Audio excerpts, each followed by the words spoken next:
Ouais. Le polyamour, c'est pas de la magie, et ça te protège pas de la tromperie, ça te protège pas de la jalousie non plus, pour le coup, qui est une question qui revient souvent. On a plein de gens, on connaît, avec qui on discute régulièrement, qui subissent la jalousie et qui sont toujours surpris, qui sont même qui se ressentent coupables de ressentir de la jalousie alors qu'ils sont polyamoureux. Mais c'est pas de la magie, quoi. Après, dans le tromper, je trouve que c'est généralement la question qu'on me pose, tu vois, comment ça tu peux te faire tromper dans le poly?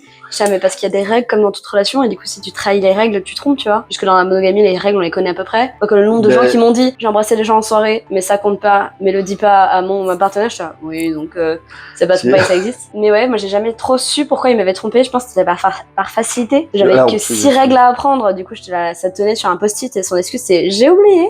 Et j'étais là, 6 vraiment, genre j'aurais pu les mettre sur ton frigo si c'était compliqué à retenir. Donc je pense qu'il y avait une volonté d'essayer de tester les limites et de se dire, ah bah non, en plus il était très grand fervent de, moi j'ai pas de règles. Ah oui. Et j'étais, je pense pas, je pense des règles que tu veux pas les dire. Je pense que les règles, l'idée derrière la tromperie est la même que dans la monogamie, qui est, t'as une opportunité et tu estimes que tu te feras pas choper. Je pense que c'était ça aussi, parce que le mien en tout cas, c'était surtout de se faire choper qui était un problème. Hein. Ben oui, et pour la plupart des gens qui trompent, c'est toujours ça le problème en fait. Le problème c'est de se faire choper. Ils ont déjà fait le choix de toute façon que c'était ok. Oui, voilà, c'est ça.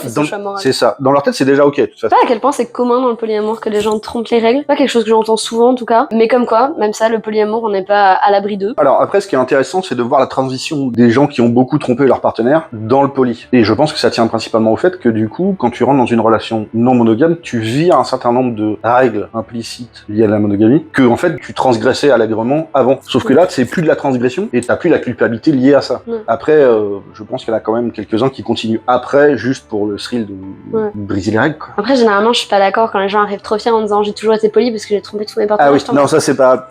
Je sais pas. Ça n'empêche pas qu'effectivement c'est une philosophie qui convient mieux, mais ça reste pas juste de tromper sa partenaire. Il y a rien d'excuse et rien ne pardonne. Ça n'absout pas les crimes. C'est devenir polyamoureux. J'ai jamais trompé mes partenaires et j'étais quand même poli depuis le début. Je l'ai quitté juste en boucle. Oui, mais je sais pas si c'était une technique plus optimale, mais... Non, mais par contre, c'est un indice sérieux de polyamoureux qui ne le sait pas. La monogamie en série... En plus, je me remettais avec. Je quitte, je me remets avec, je quitte, je me remets avec. Et à chaque fois, tu le quittes parce qu'il y en a un autre que t'as trouvé et que t'as pas le droit d'avoir les deux. T'es obligé de faire un choix. Non, t'es pas obligé de faire un choix, tu peux être juste polyamoureux, ça marche aussi.